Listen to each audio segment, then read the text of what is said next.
Hello. Hello, this is Oded Hadas from TracePan, and today's video will be about the security in the 10G PON technologies. I'm referring to XGS-PON, XGPON1, and NGPON2.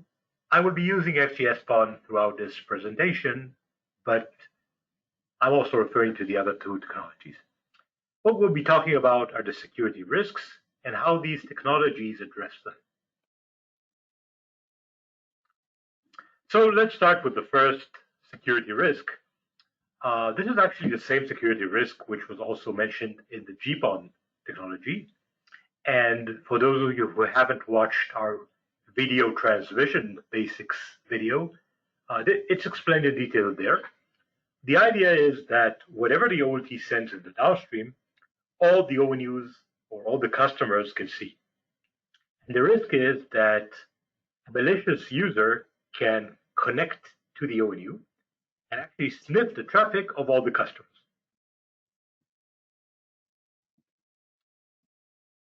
The second risk, which is new to the 10G PON technologies, is actually the opposite.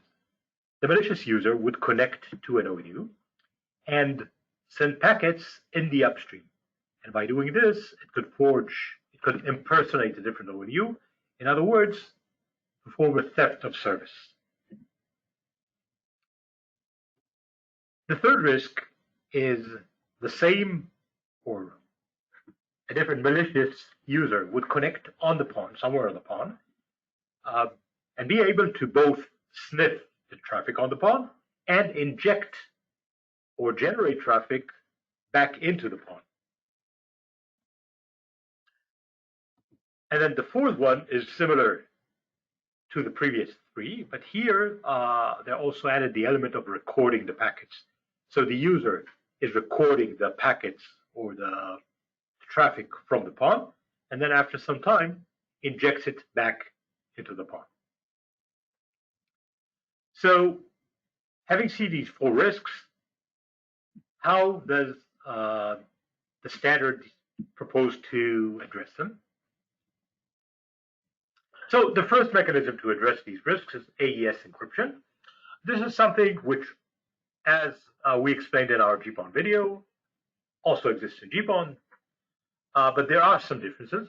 First of all, GPON only supports AES in the downstream direction, because as we said, the main security risk that it's intended to address is a customer sniffing to the downstream packets.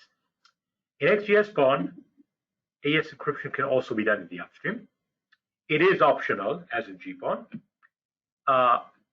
Practically, in the downstream, it's more commonly used than the upstream, but it can be supported in both.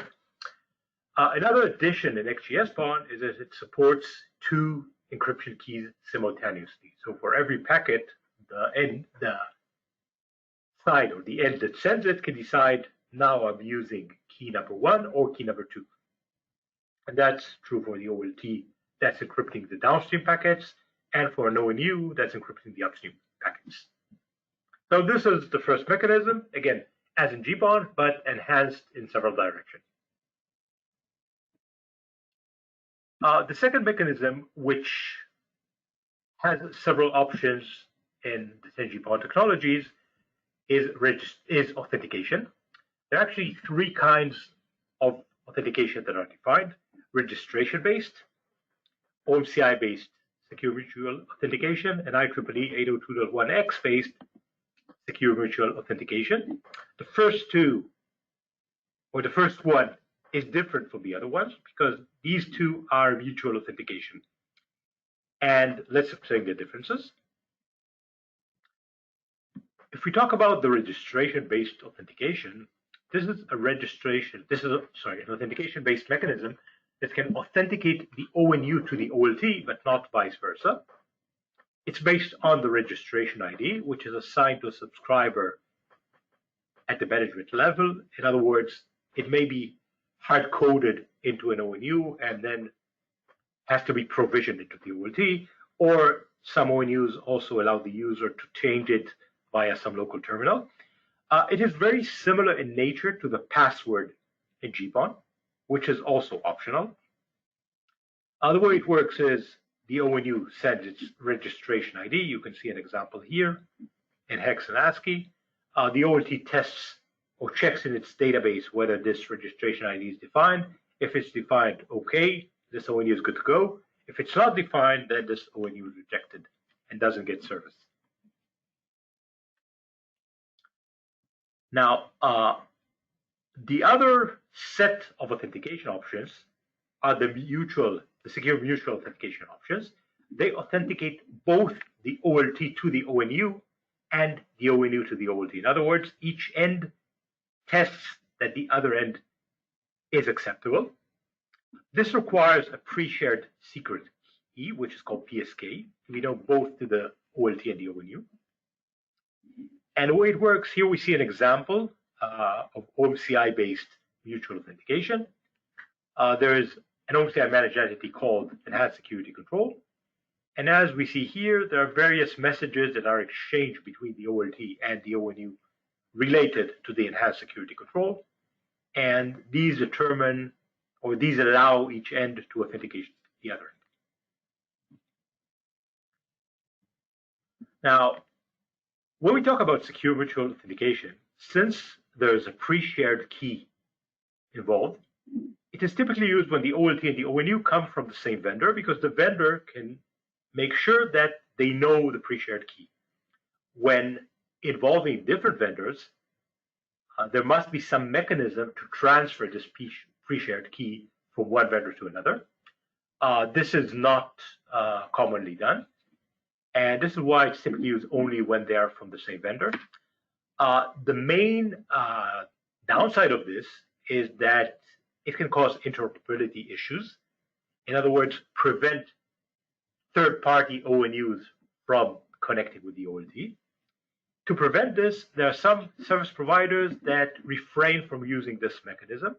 They tell the vendors, please disable it because I want to be able to freely choose any ONU and any OLT and not have this restrict me from interoperability. There's also another mechanism that some vendors propose, which is something called an interoperability license. And the way it works is the following. When the OLT and the ONU come from the same vendor, they would use the secure mutual authentication. But if it's a different vendor, then the ONU would say, I don't support enhanced security control. You can see in this example, it says unknown managed entity. And then if the OLT has this interop license, it will just ignore it and fall back to the registration-based authentication.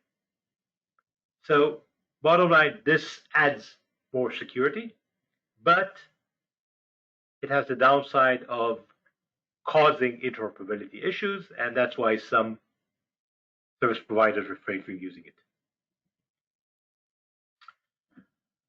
So we spoke about two mechanisms, the AES encryption and the registration. The third mechanism is called MIC, or in other words, message integrity check. This is an 8-byte field that is used to verify the sender's identity and prevent a forged PLOM or OMCI message attack. As you can see, at the end of every PLOM message, we're showing the registration again as an example, but it's true for any message. There are 8 bytes, which are the MIC of the sending end. The same is true for OMCI. And here's how it works. Using the PLOM or OMCI message content and the shared integrity key, the sender computes the MIC and transmits it with the message.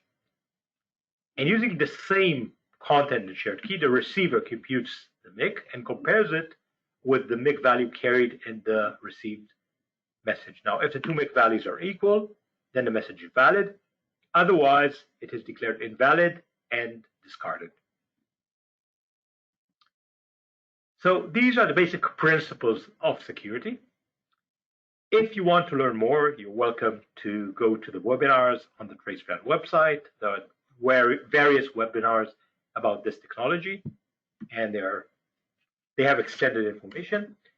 If you want to learn more about the company, go to our website, www.traceplan.com, and you may contact us at info@traceplan.com. If you like this video, give us a like, and you're welcome to subscribe to our channel. Thank you very much for watching, and see you in the next video.